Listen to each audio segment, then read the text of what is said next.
예수님은 겟세마네 동산에서 기도하시다가 대제사장이 보낸 무리에게 잡히셨습니다.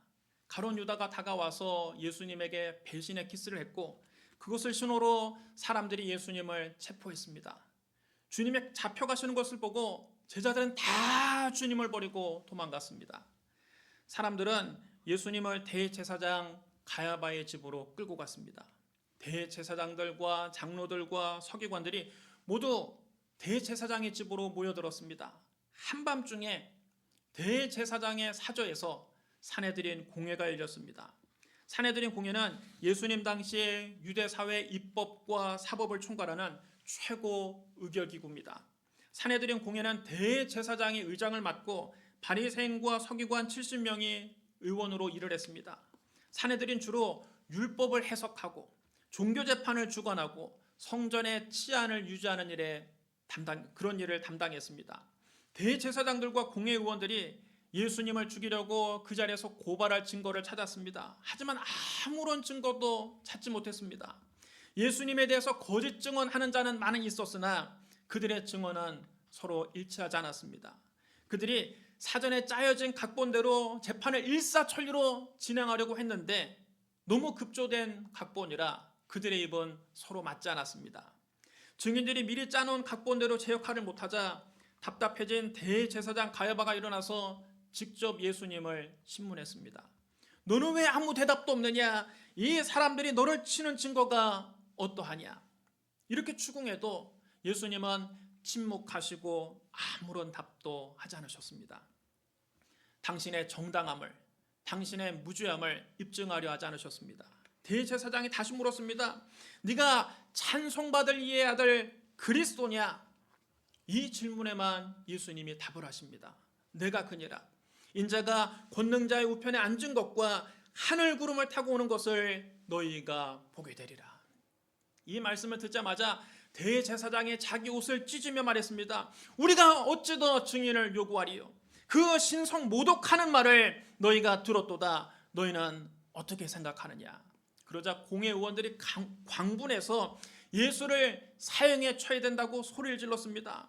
어떤 사람은 예수님 얼굴에 침을 뱉었습니다. 어떤 사람은 예수님 얼굴을 가리고 주먹으로 치며 말했습니다. 선지자 노릇을 하라. 심지어 대제사장의 집에서 일하는 하인들도 손바닥으로 예수님을 때리며 모욕했습니다. 새벽에 대제사장들과 온 공회의원들은 곧장 예수님을 결박해서 빌라도에게 끌고 갔습니다. 빌라도는 당시 유대 지역을 관할하는 로마 총독입니다. 당시 이스라엘은 로마의 식민지였기 때문에 로마 황제가 파송한 총독이 유대 지역을 통치하고 있었습니다. 사내들이는 유대 사회의 종교적인 문제와 민사 재판을 할 수는 있었지만 사형에 해당하는 문제는 반드시 로마 당국의 허가를 받아야만 했습니다. 자기들 마음대로 사형에 처할 수 없었습니다. 대제사장들은 로마 총독 빌라도를 찾아가서 예수님을 사형에 처하라는 판결을 받아내려고 여러 가지로 고발했습니다. 있는 거 없는 거 다 동원해서 예수님을 고발합니다. 누가복음 23장 2절에 이렇게 기록되어 있습니다. 우리가 이 사람을 보매 우리 백성을 미혹하고 가이사에게 세금 바치는 것을 금하며 자칭 왕 그리스도라 하더이다. 조금 전에 여러분 사내들인 공회에서 왜 예수님에게 사형을 의결했습니까? 예수님께서 신성을 모독하는 말을 했기 때문에 사형에 처해야 된다고 분명히 하지 않았습니까? 그들은 분명 종교적인 문제를 가지고 예수님을 잡아온 것입니다. 하지만 로마 총독 빌라도 앞에 가서는 이런 종교적인 문제는 일절 언급하지 않고 주로 정치적인 문제로 예수님을 고발합니다. 예수님께서 민중을 선동해서 밀란을 일으켰으며 황제에게 세금 바치는 것을 거부했으며 또한 스스로를 왕이라 칭했다고 고발했습니다. 당시 로마 제국은 점령제의 사회적인 관습과 종교적인 전통에는 최대한 자유를 허용해 줬습니다. 하지만 정치적인 문제에 있어서만큼은 민감했습니다. 대제사장들과 공회의원들은 로마 당국이 유대인들의 종교 문제에는 관심이 없다는 것을 알고 예수님이 신성 모독하는 발언을 했다는 것은 접어두고 주로 정치적인 발언에 대해서 집중적으로 고발했습니다. 로마 총독 역시 유대인들의 종교적인 문제에는 별 관심이 없었습니다. 그래서 빌라도는 예수님에게 단도직입적으로 물었습니다. 네가 유대인의 왕이냐? 이는 로마 황제에 대한 반역을 꾀했느냐는 질문입니다. 정치적으로 매우 민감한 이슈입니다. 이 질문에 예수님은 네 말이 옳도다 짧게 답하셨습니다. 하지만 빌라도가 생각하는 왕과 예수님이 생각하는 왕은 서로 달랐습니다. 빌라도는 네가 유대인의 정치적인 왕이냐 물은 것인데, 예수님은 나는 영적으로 만왕의 왕이라는 뜻으로 답하신 겁니다. 대제사장들과 공회의원들의 고발은 예수님 말씀을 왜곡한 겁니다. 예수님은 백성을 선동해서 밀란을 꾀하신 적이 한 번도 없습니다. 오히려 예수님은 정치적인 왕이 되는 것을 피하셨습니다.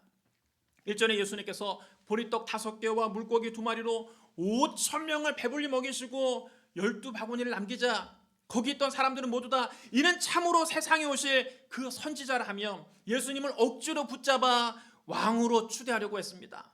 그러자 예수님은 그들을 피해 혼자 산으로 떠나셨습니다. 그날 베세다 광야에 남자만 5,000명이 모였습니다. 만약 예수님이 반란을 꾀하셨다면, 로마 황제에 대해서 반란을 꾀하고 밀란을 일으킬 작정이었다면 바로 그때 유대인들의 세를 규합해서 반란을 일으키셨을 것입니다. 하지만 예수님은 정치 권력에 욕심이 없으셨기 때문에 그들을 피해 오히려 혼자 산으로 가신 것입니다. 또 예수님께서 로마 황제에게 세금을 바치지 말라고 하셨다는 그 고발도 사실과 다릅니다. 일전에 바리새인과 헤롯 땅 사람들이 예수님 말씀을 책잡으려고 이렇게 물었습니다. 가이사에게 세금을 바치는 것이 옳으니까 옳지 아니하니까? 우리가 바치리까 말리까? 그때 예수님이 이렇게 답하셨습니다. 가이사의 것은 가이사에게, 하나님의 것은 하나님께 바치라. 가이사는 로마 황제 카이사르를 말합니다. 예수님은 가이사에게 바칠 세금은 가이사에게 바치라고 분명히 말씀하셨습니다. 그러므로 예수님이 로마 당국에 납세 거부 운동을 하신 적이 없습니다.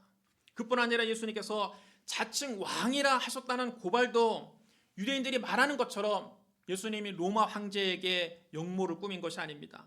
요한복음 18장에 보면 예수님과 빌라도의 대화가 더 자세하게 기록되어 있습니다. 거기서 예수님은 빌라도에게 이렇게 말씀하셨습니다. 내 나라는 이 세상에 속한 것이 아니니라. 만일 내 나라가 이 세상에 속한 것이었더라면 내 종들이 싸워 나로 유대인들에게 넘겨지지 않게 하였으리라. 이제 내 나라는 여기에 속한 것이 아니니라. 빌라도가 의아해서 예수님께 다시 물었습니다. 그러면 네가 왕이 아니냐? 예수님이 당신이 말씀하시는 왕이 어떤 의미인지 빌라도에게 더 자세하게 말을 해줍니다. 네 말과 같이 내가 왕이니라. 내가 이를 위하여 태어났으며 이를 위하여 세상에 왔나니 곧 진리에 대하여 증언하려 함이로라. 무릇 진리에 속한 자는 내 음성을 듣느니라.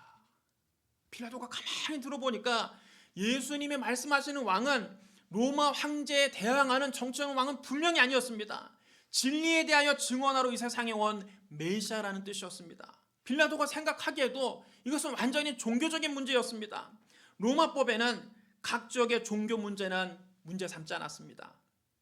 대제사장들이 여러 가지로 예수님을 고발했으나 예수님은 그 어떤 것에도 당신의 무죄함을 입증하려 하지 않으셨습니다. 빌라도가 예수님에게 또 물었습니다. 왜 아무 대답도 없느냐? 그들이 얼마나 많은 것으로 너를 고발하는가 보라.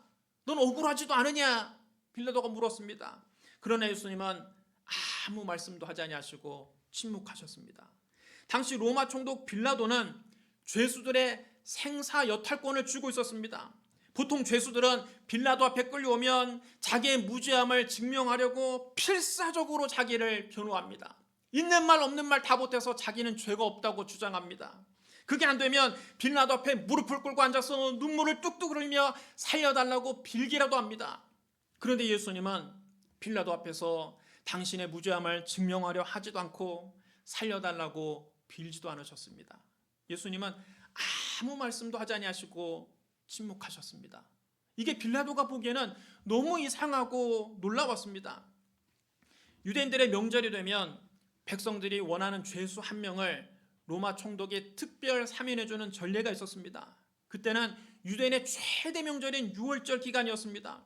로마 총독 관저에 모인 수많은 무리가 전례대로 죄수 한 명을 놓아달라고 요구했습니다. 빌라도가 군중들 앞에 서서 물었습니다. 내가 유대인의 왕을 너희에게 놓아주기를 원하느냐? 이는 그가 대제사장들이 예수님을 시기해서 죽이려고 음모를 꾸몄다는 것을 알았기 때문입니다. 하지만 이 빌라도의 기대와는 달리 군중들은 일제히 소리를 질렀습니다. 바라바! 바라바! 바라바를 놓아달라고 소리쳤습니다. 정말 뜻밖의 이름입니다. 바라바는 밀란을 일으켰고 살인한 사람입니다. 정말 흉악범입니다. 사람 죽이는 일을 파리 잡는 것만큼이나 쉽게 생각하는 사람이었습니다. 이미 대제사장들이 군중들에게 입을 맞춰놓은 것입니다. 예수님이 신성 모독하는 발언을 했다는 것으로 예수님을 모함해서 백성들을 선동한 것입니다. 빌라도는 그 말을 듣고 당황했습니다. 빌라도가 군중들에게 다시 물었습니다. 그러면 너희가 유대인의 왕이라 하는 일을 내가 어떻게 하면 좋겠느냐? 그러자 군중들은 마치 성난 벌떼처럼 들고 일어나서 외쳤습니다. 그를 십자가에 못 박게 하소서. 그를 십자가에 못 박게 하소서. 빌라도는 군중들의 요구를 도저히 이해할 수가 없었습니다. 그래서 세 번째 물었습니다. 어찌미냐? 그가 무슨 악한 일을 행하였느냐? 그러나 사람들은 막무가내로 더 큰 소리로 재촉했습니다. 그를 십자가에 못 박게 하소서. 그를 십자가에 못 박게 하소서. 이렇게 소리 지르는 군중은 불과 며칠 전에 예수님이 새끼 나귀를 타고 예루살렘에 입성하실 때 자기들의 겉옷을 길에 깔아드리고 종려나무 가지를 꺾어서 길에 펴드리면서 찬송하리로다 호산나 주의 이름으로 오시는 이여 찬송하리로다 오늘 우리 조상 다윗의 나라여 가장 높은 곳에서 호산나 하면서 예수님을 열렬히 환영하던 사람들입니다. 그러나 그들이 지금은 이렇게 무섭게 돌변해서 예수님을 십자가에 못 박으라고 외치고 있는 겁니다. 여러분 세상 인심이 이렇게 무섭습니다. 여러분 인기라는 거 그거 믿을 거 못 됩니다. 사람들의 환호에 취해서 살면 언젠가 반드시 크게 후회하는 날이 옵니다. 환호와 갈채가 공격과 비난으로 바뀌는 것은 순식간입니다. 세상 사람들이 환호하고 박수 쳐준다고 해서 좋아하고 우쭐할 것 하나도 없습니다. 언제 그 군중이 성난 벌떼처럼 들고 일어나서 나를 공격하고 비난하고 심지어 잡아 죽이려고 달려들지 모르는 일입니다. 여러분 예수님을 배신하는 이 군중들을 보십시오. 빌라도는 어찌하든지 예수님을 놓아주려고 힘썼으나 유대인들은 빌라도를 노려보며 이렇게 외쳤습니다. 요한복음 19장 12절입니다. 이 사람을 놓으면 가이사의 중신이 아니니이다. 무릇 자기를 왕이라 하는 자는 가이사를 반역하는 것이니이다. 반역이라는 단어까지 튀어나왔습니다. 이제 빌라도도 어쩔 수 없습니다. 이 상황에서 예수님을 풀어주었다가는 자기가 반역자를 비호하는 사람이 되고 맙니다. 자칫 잘못하면 군중들이 폭동을 일으킬지도 모른다는 생각이 들었습니다. 그는 밀란이 일어나는 것이 두려웠습니다. 밀란이 일어나면 이 유대 지역을 통치하고 있는 총독이 책임을 져야 됩니다. 그는 물을 떠다가 사람들 앞에서 자기 손을 씻으며 말했습니다. 이 사람의 피에 대하여 나는 무죄하니 너희가 당하라. 그러자 유대인들은 겁도 없이 그 말을 받아들였습니다. 그 피를 우리와 우리 자손에게 돌릴지어다. 결국 빌라도는 군중들을 만족하게 하려고 바라바는 풀어주고 예수님을 십자가에 못 박히게 내주었습니다. 빌라도는 예수님에게 아무런 죄가 없다는 것을 알고도 백성들의 눈치를 보며 비겁한 판결을 내린 것입니다. 요즘 말로 하면 포퓰리즘 재판을 한 것입니다. 그는 예수님을 십자가에 못 박은 것에 대해 자기는 책임이 없다고 물을 떠다가 손을 씻었지만 무고한 예수님에게 사형 선고를 내린 책임을 면할 수는 없습니다. 사도신경에 우리가 매주일마다 함께 고백하는 사도신경에 본디오 빌라도에게 고난을 받으사 기록되고 말았습니다. 예수님께서 본디오 가문에 빌라도에게 고난을 받으셨다고 그의 이름과 그의 가문명까지 정확하게 기록에 남아 있습니다. 그 후로 빌라도는 2000년 동안 그리스도인들에게 예수님을 십자가에 못 박은 장본인으로 정죄를 당하고 있습니다. 매주일 우리에게 정죄를 당하고 있습니다.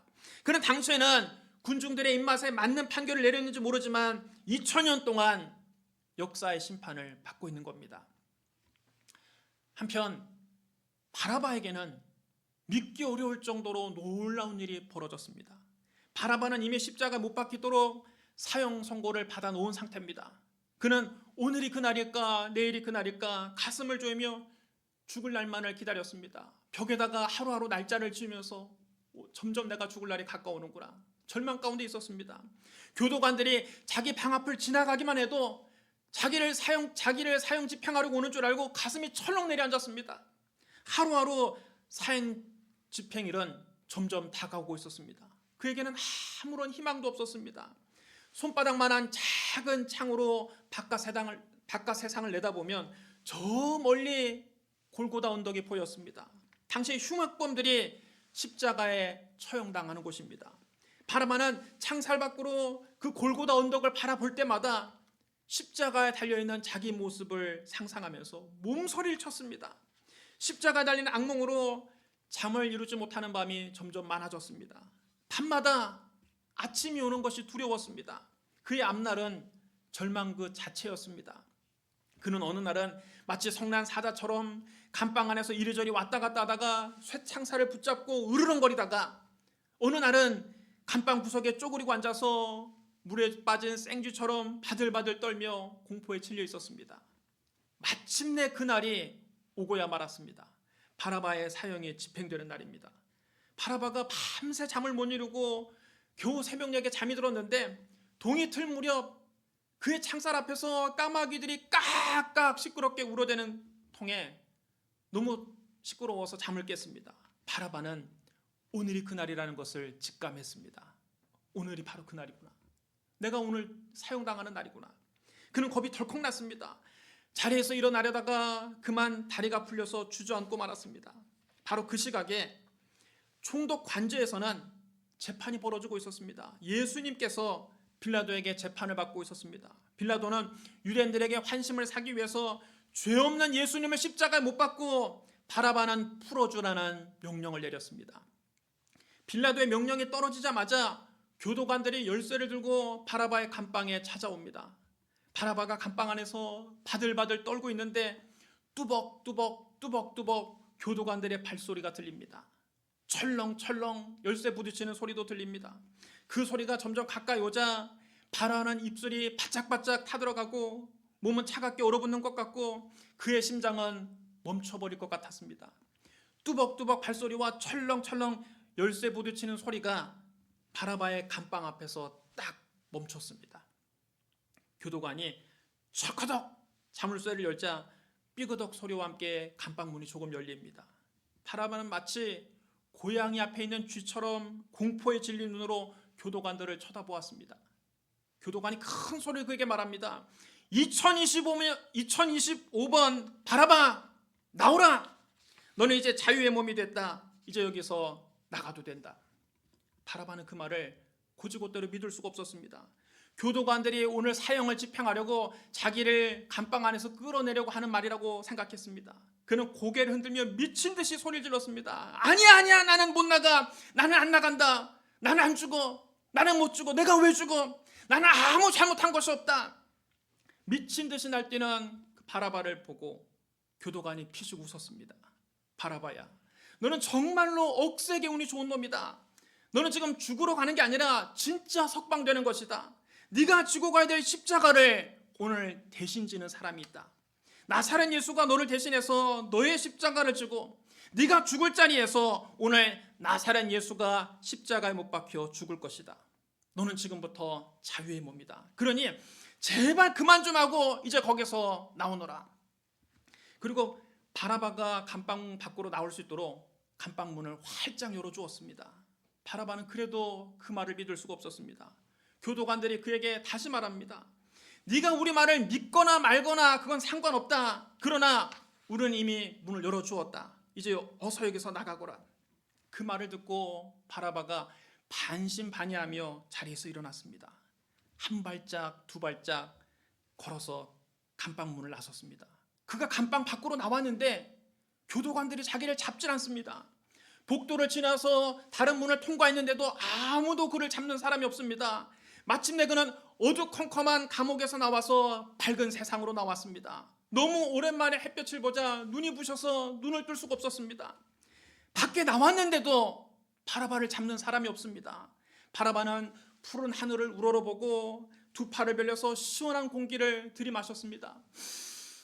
신선한 공기가 그의 뱃속으로 들어옵니다. 감방 안에 그 쾌쾌한 냄새가 아닌 신선한 자유의 공기가 그의 속으로 들어왔습니다. 그는 진실로 그날 자유의 몸이 됐습니다. 아, 내가 정말 살았구나. 정말 석방됐구나. 이게 무슨 일이냐. 그 순간 문득 바라바에게 이런 생각이 들었습니다. 오늘 나 대신 십자가에 못 박히는 예수가 누구인지 한번 봐야 되겠다.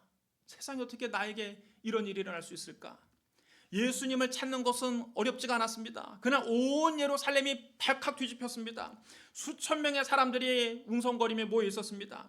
그때 예수님은 총독 관저 뜰에서 로마 군인들에게 채찍에 맞고 계셨습니다. 당시 로마 군인들이 사용하는 채찍은 여러 갈래로 나눠져 있고 그 끝에는 쇠조각이 붙어 있습니다. 로마 군인들이 그 무시무시한 채찍을 휘두를 때마다 휙휙 소리와 함께 쇠조각이 예수님의 몸을 파고들었습니다. 로마 군인들이 그 채찍을 잡아당길 때마다 살점이 툭툭 떨어져 나가고 붉은 피가 흘러내렸습니다. 예수님의 머리서부터 발끝까지 온몸이 성한 데가 없이 갈기갈기 찢어졌습니다. 사람들 틈에 서서 그 모습을 바라보는 바라바는 감회가 남달랐습니다. 옆에 있는 사람과 바라바의 마음은 달랐습니다.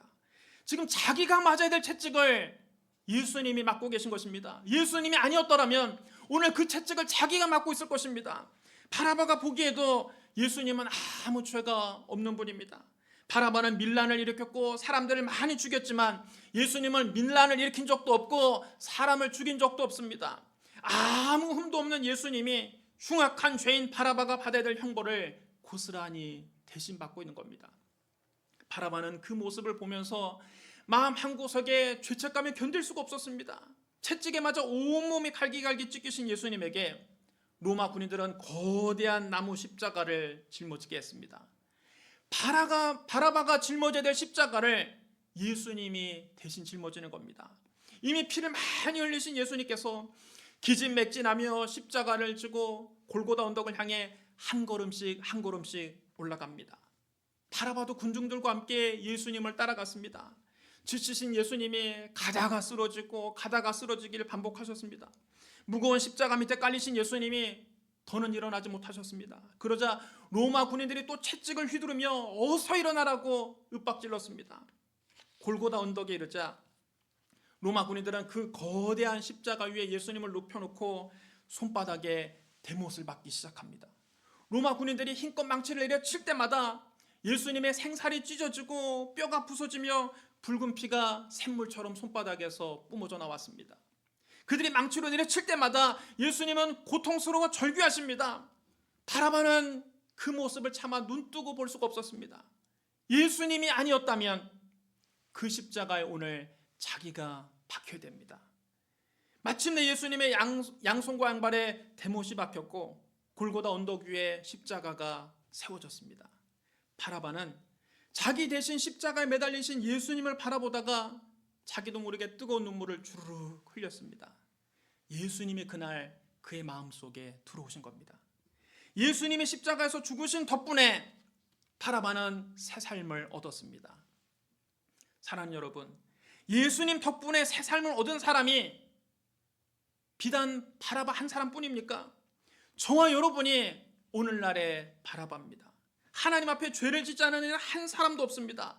성경은 단언합니다. 의인은 없나니 하나도 없으며 모든 사람이 죄를 범하였음에 하나님의 영광에 이르지 못하더니. 우리 모두는 하나님 앞에서 죽어 마땅한 죄인입니다. 죄의 싹은 사망입니다. 우리 모두 다 사망의 감옥에 갇혀 있었습니다. 우리는 사망의 감옥에 갇혀서 마귀에게 억압당하고 죄의 사슬에 묶이고 불안의 사슬에 묶이고 질병의 사슬에 묶이고 저주의 사슬에 묶이고 허무와 무음의 사슬에 묶이고 죽음만 기다리는 절망적인 존재였습니다. 인간의 노력으로는 이 사망의 감옥에서 나올 수가 없습니다. 어떤 선행도, 어떤 철학도, 어떤 과학도, 어떤 종교도 이 절망의 감옥에서 인간을 나오게 할 수 없습니다. 우리는 바라바처럼 죽음의 절망을 향해서 하루하루 살고 있는 것입니다. 그런데 여기 기쁜 소식이 우리에게 들렸습니다. 하나님이 세상을 이처럼 사랑하사 독생자를 주셨으니 이는 그를 믿는 자마다 멸망하지 않고 영생을 얻게 하려 하심이라. 하나님 아들 예수님께서 우리의 죄를 대신 짊어지고 우리가 죽어야 할 자리에서 대신 죽으셨습니다. 우리가 당해야 될 슬픔과 고통을 예수님이 대신 담당하셨습니다. 성경 말씀합니다.